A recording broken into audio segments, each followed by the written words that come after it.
Hey, it's Nikki Thompson, and you're listening to Tea with Nikki, embracing your sexual energy. And today I had the amazing opportunity to interview a guest. So her name is Jacinta Lowes, and we've been friends for many years. Our kids are at the same school together now, and she is an incredible parent. She's also a teacher. And today on the podcast, we're talking all about how to fill up our own cups and how does that make us a better parent. And finally, we actually go on to a bit of a journey about setting loving boundaries and why that's so important. Now, it's interesting that we have this conversation today because I hosted an in-person workshop with some incredible women, and one of the common threads of the conversation was about how we didn't even know what gave us pleasure, what was fun for us anymore, and we didn't really know how to make that happen in our life. So this is perfect timing, and I really feel as though this message is super important for women who are struggling to make the time for themselves, who are struggling to set that boundary with their partner or with their children or with, the other significant people in their lives, to give themselves the time that they need. We feel as though we are a martyr as a mother, and I just love this conversation. It could not come at a better time. So let me get straight into the episode.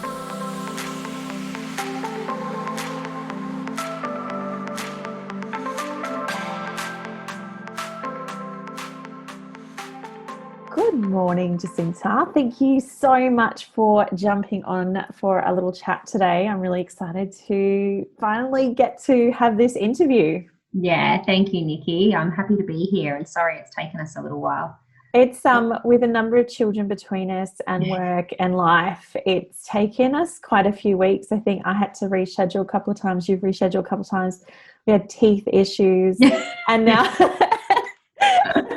I was all geared up to do it last week, but then I sounded really odd when I was talking, so I thought it was best we give it another week. I got your message and I'm like, I don't think you're quite ready to talk on podcast just yet. But yes, so thank you so much for joining in this morning.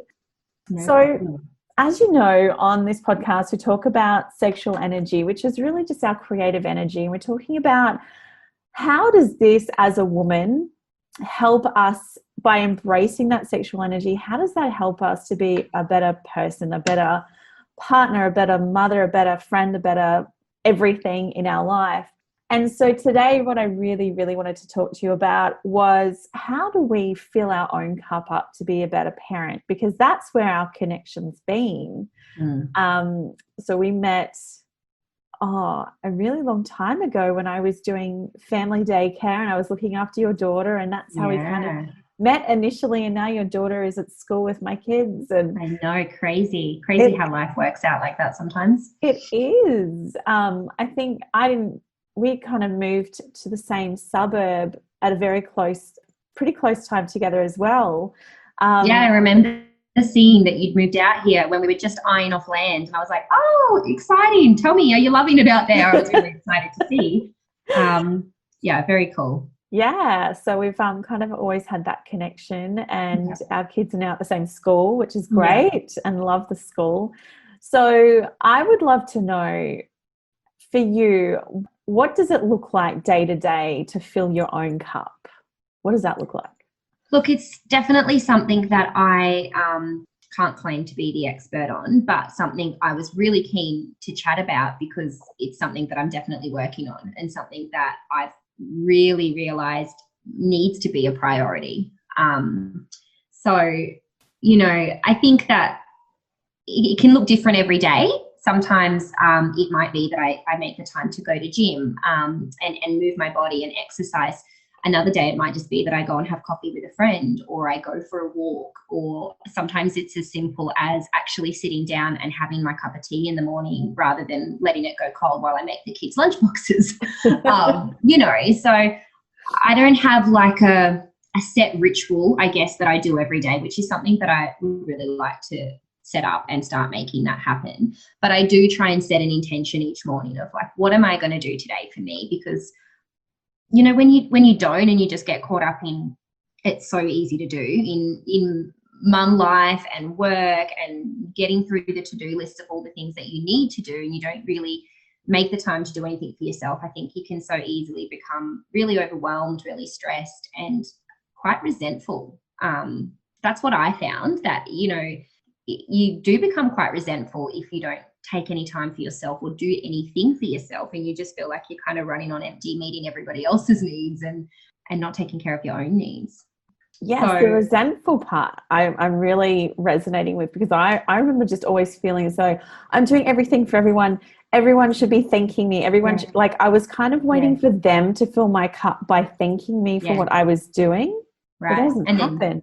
And then you have these little meltdown moments where you're just like, I've done this for you and that for you, and I take you to ballet and I make the birthday cakes, and, you know, and then it's like, well, you need to appreciate yourself and you need to make yourself a priority. Yes, so true. And that feeling that resentful, it's not, you're not a nice person to be around when you're like that either. So it's not just it benefits me, but I think it benefits the whole family. When you do actually fill your own cup up, you're a more enjoyable person to be around, because you're happier, because you're meeting your own needs. And I really noticed that as well, that, you know, when I remember when I was going to a group training, like an outdoor fitness class, where I made some awesome friends, and I would get there nearly every day and have these awesome workouts. And then sometimes I'd take the kids, and sometimes I'd leave them home with my husband.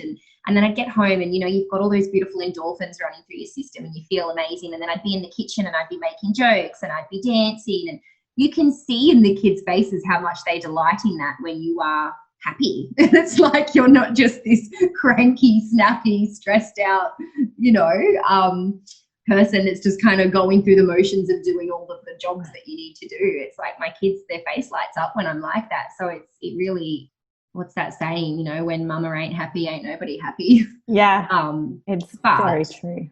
But it can't be why we do it. We need to do it for ourselves. I think everybody benefits, but I think you need to do it for yourself and your own, you know, your own happiness. So I'm hearing like this is now becoming more of your default, just kind of putting your own cup filling as a priority. And I think that's probably, you know, a shift that we can make, rather than thinking we have to do like, this immaculate 2-hour morning routine, or I have to get to the gym every day, or, you know, or whatever it looks like. And I love how you said that every day is different, and it's just like your default setting now.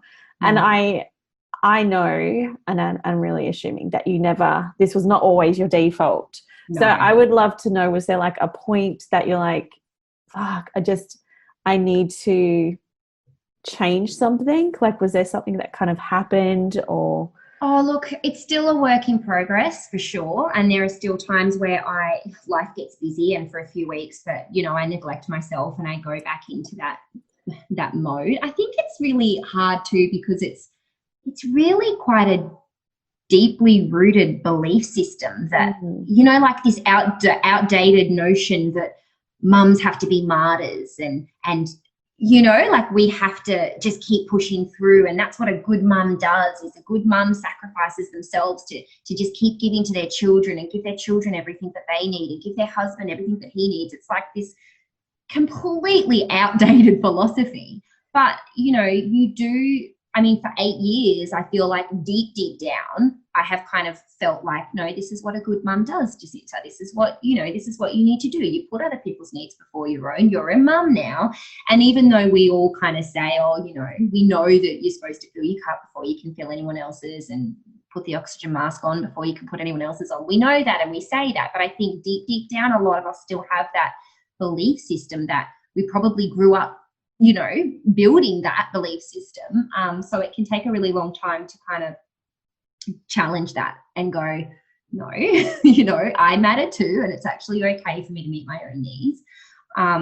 So I'm no expert. I'm still very much working on it, but definitely the shift for me over the last, we're always on a bit of a self-growth, you know, evolving journey, aren't we? But I reckon the last 6 to 12 months have been quite significant for me, in realizing who I am, who I want to be, what makes me happy.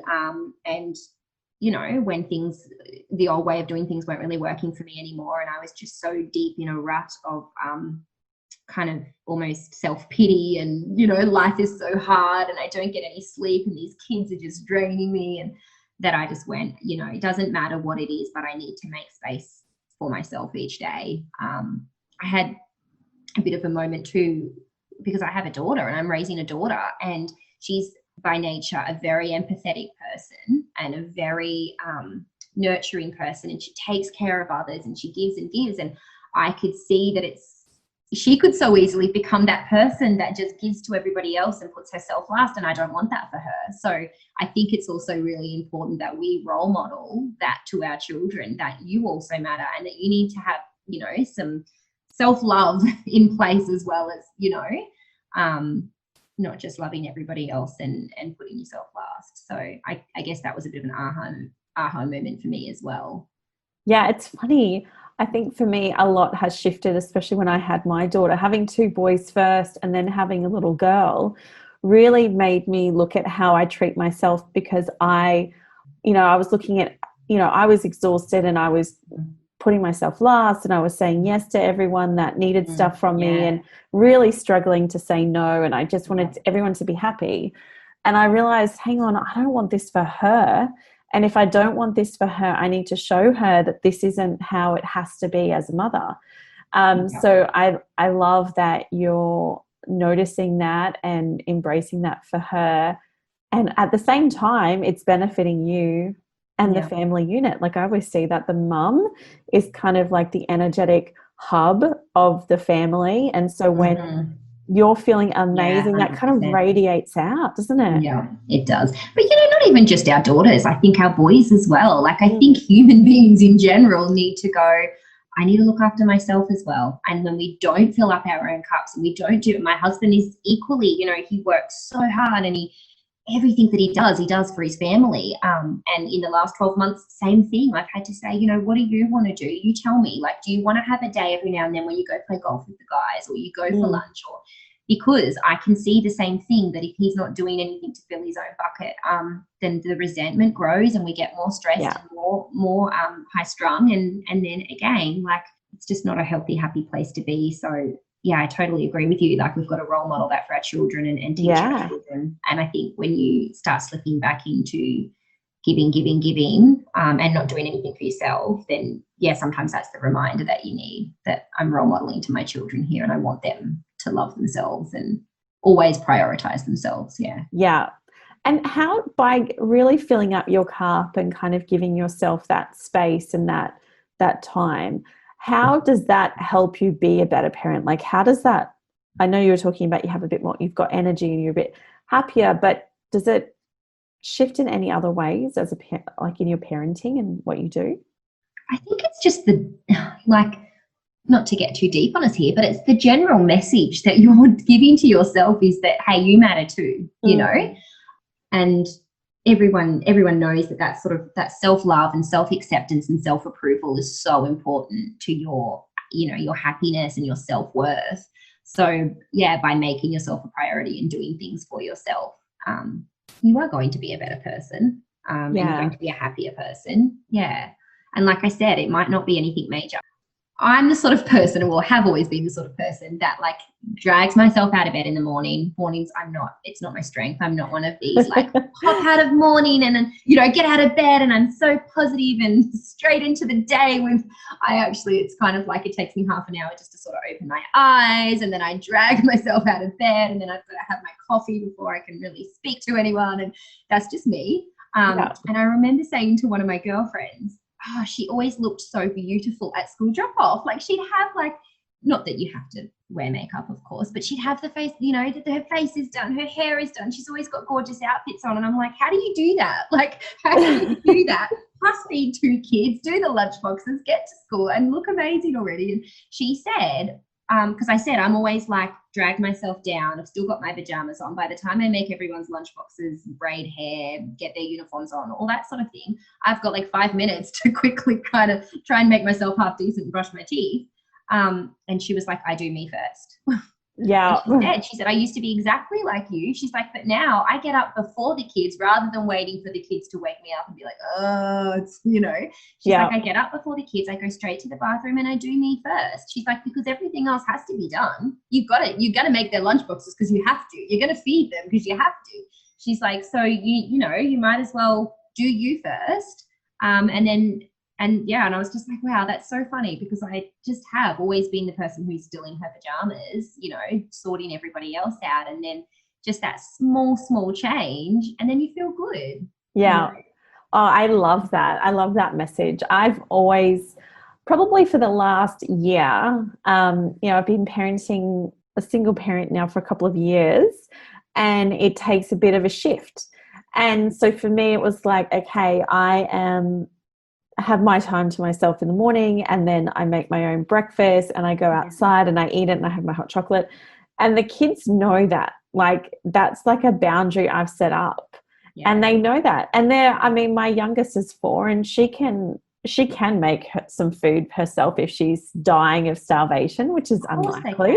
Yeah, that's right. My eldest one, he makes his own breakfast, and they're starting to make their own lunches now. And it's because they see that, hang on, mum's not going to be my slave this morning.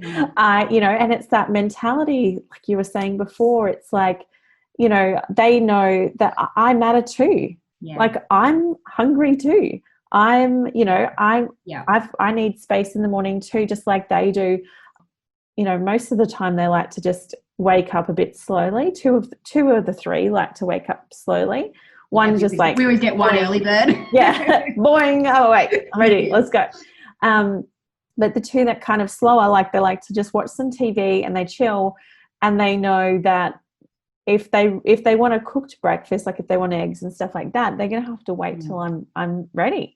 Yeah. And they also know they have to get dressed before I'm going to make them breakfast, and they have to do all that stuff. And setting the boundaries and setting strong boundaries around our self-care, our time to ourselves, filling our own cup up, is really difficult to start with if your family is not used to it. But it's our responsibility, isn't it? Like, to set. And I think that it's so powerful boundaries. That that word boundaries, that you're modeling that to your children. Like, no, this is my time and this is what I'm doing for me. Teaching our children that that's not a bad thing. It's not a bad thing. It's not something you should feel guilty about or selfish about. That's we could probably do a whole nother podcast on boundaries. But I think that that's really important and really powerful. And what you said, like, even if you get up half an hour earlier, I could quite easily, back in the day, have started my day just laying in bed on social media for 40 minutes. And that was my start. That's how I'm starting the day. So it's like, just get out of bed, make yourself a cup of tea, do something for yourself in that time. Sometimes that's all it takes. Hey. Yeah, definitely. So in terms of boundaries, do you have any advice? Now, you're a teacher, that's your thing, and setting boundaries is one of those things that you need to do in the classroom. Yeah. What would be your advice for a parent who's trying to set boundaries in an environment where their family's not used to them? Like, this could be like, she's only starting this whole journey. Like, how can she start to set some boundaries? What would be your advice? I think that, and I could honestly speak at length about boundaries, because this is kind of my jam. This is what I'm really passionate about. I think that the most important thing to remember when setting boundaries is new to you is that it is actually best for everyone. So something that I share with a lot of parents who are a bit scared to set boundaries or hold boundaries with their children is that you are actually doing this for them. So, not to see that as a negative thing. Children, families, like, we all need to have boundaries. It's about respect, and I don't mean that in like I mean it's about respecting self. So you have your boundaries that you hold because you respect yourself enough to say, I need to have my cup of tea, my walk, my breakfast, whatever it is. It's the same with children. And when children see that you can confidently set boundaries, they will grow, hopefully, to be adults who can also confidently set boundaries. And I say confidently because when we are attempting to set a boundary, but we're fearful about it and we're not 100% all that confident about it, children know that too. They know that, they know that you're actually hesitant and a little bit unsure and a little bit scared. So I think it's about, reminding yourself that you're doing this for yourself, but you're also doing this for your family too. And I'm probably being a bit vague there because it just could depend so much on what the boundary is. Yeah. But I always say to parents, when you set a boundary, you set it with confidence, and you can set boundaries gently. It doesn't, like, let's say it's something really simple, like not making children hold your hand when they're in a car park. You're doing that. That's an important boundary to keep them safe.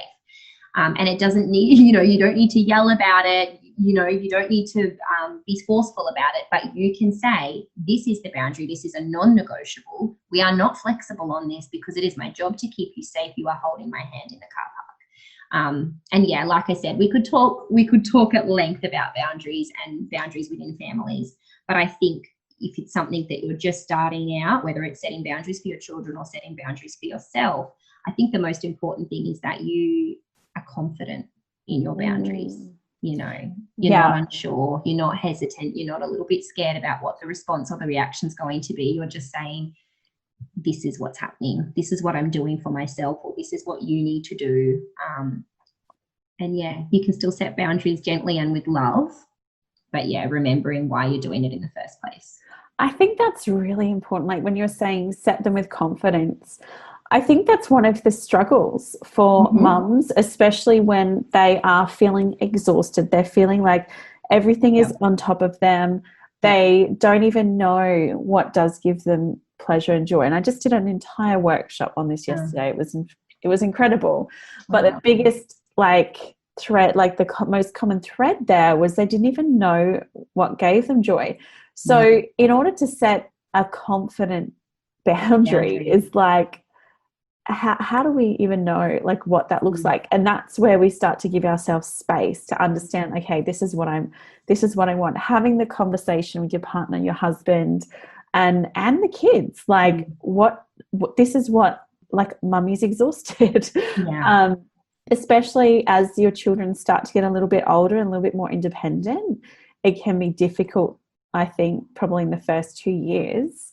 It would look very different, and that's more going to be reliant on your partner contributing to you having that space, but making those boundaries with confidence so that you are 100% feel it in your heart, in your soul, that you deserve this space. That's right. You need to get to that point in order to set that boundary with confidence. And that's what I see women struggling with, is they just feel like they don't deserve that time. And what we were talking about before is it's just gone down generation to generation that mums are martyrs. That's right. That we have to struggle to keep other people afloat, right? And keep other people happy. And it's just simply not true. Yeah. This is not true. And then, it's also about letting go of the guilt around that. So I also know people who they'll do the things for themselves. They'll know that they're doing it because it's important for self-love and but then you have all this guilt and you carry all this guilt. I mean, I had a tooth out last week, right? As you well know. And I came home and I was sore and I was swollen and I was struggling, and I thought, I'm just going to rest on the couch for one episode of my little Netflix show that I'm enjoying at the moment. And then one episode turned into 3 episodes, and it's like I had to keep saying to myself, it's fine. You've just had a tooth out. You're sore, you're swollen. It's your day off. Give yourself permission. Give yourself permission to rest and recover and put you first, because all I kept thinking was, oh, but I've got so much washing I could be putting away, and I've got to check my work emails, and I've got to do my planning. And, in the back of my mind, it was like I knew that it was reasonable to rest after what I'd been through that morning. I knew that was perfectly okay to do that, but I still had to keep telling myself, you don't need to feel guilty about this. It's okay to have a moment. The washing can wait. Everything can wait. So I think it's also about releasing the guilt around that. And then, keep coming back to we have an obligation as parents to teach our children about that. And the boundaries thing is huge, because I feel like as mums, we are, well, as women, you know, we are natural kind of nurturers, and we want to make other people happy. Same with friendships and friends and things like that. Like, you want to say yes to people, you want to take the load off for other people and help them out. And so, you know, it's dangerous territory kind of, because you can get to a point where you're doing it for everybody else and not yourself. But we want to raise children who grow up with healthy boundary setting. So, you know, being able to set boundaries for themselves and not get themselves into situations with peers where they're doing things that they don't really want to do because they don't know how to say no and hold boundaries. Yeah, that's a really good point, because I think that's a fear that I've always had. As my kids get older, it's like, if I'm not setting that example that we can say no if we don't want to, if we're not feeling comfortable, they're going to feel as though they always have to say yes as well. Yeah. And that's going to lead them to trouble in teenage years and adulthood. Like, you know, the fact that we're having to learn this as adults meant that, you know, I definitely said yes to a lot when I was younger that I wish I hadn't have said yes to, just because I felt like I should. Society's like, you know, being the good girl. It's like you say yes. I was just going to say, it's like we got to be the good girl. And I can see so clearly how my daughter is that good girl who wants to do all the right things and wants to make everyone happy. So I feel like it might be the most important work I ever do, is making sure that she knows that she can still say no to people, you know, and that she can, you know, get really, really good at having, so that she's not hopefully in her 30s going through all of this pain, because it's hard. It can be really hard work to do, and it can be really painful to realize how poor you have been at holding boundaries for yourself and putting yourself first. But it's just such important work, I think, isn't it? It really, really is. Wow. I'm really glad, like, how our conversation has gone this way. Like, this is just really, I think this is an essential part, whether people listening are a parent or not. Setting boundaries and having that skill is so important. I know. Sorry, I know we were here to talk about filling our own cup, but no, this is perfect. We said the word boundaries, and I thought, you know, it's all so relevant, and it's also interlinked, isn't it? And it really is. And I think that's where people aren't filling their cup, because they aren't setting those boundaries. Yeah. So for women kind of just starting out, what's one piece of advice, or what's one thing that they could take away to start doing for themselves? I just like the idea of setting an intention for yourself when you wake up in the morning. And as I said, every day will look different. Some days you might not have work. Some days you might have work. Some days you might have kids home sick. Some days they might be at school. So it might be 5 minutes or it might be an hour, but I think setting yourself an intention for what you're going to do to fill up your own cup that day. And if that's as simple as, like I said, sitting down and enjoying your coffee while it's hot, instead of, you know, trying to chug it down while you're racing around after the kids in the morning, or putting your phone down for 10 minutes before bed and reading a book, or, you know, giving yourself a bath. I know it all sounds so cliche, but I think those little pockets of self-love wherever you can, and doing something for you, it all helps.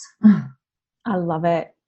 Excellent. Well, thank you so much. And I just want to acknowledge you for coming on and just sharing that, because I know that parenting is just it's a beautiful journey, but there's so many ups and downs. And I love that you're able to share with us openly about, you know, what is working for you, what has been hard, and all of that kind of stuff. So thank you so much. Oh, thank you, Nikki. Thanks for having me on. I really appreciate it and enjoy having a chat with you.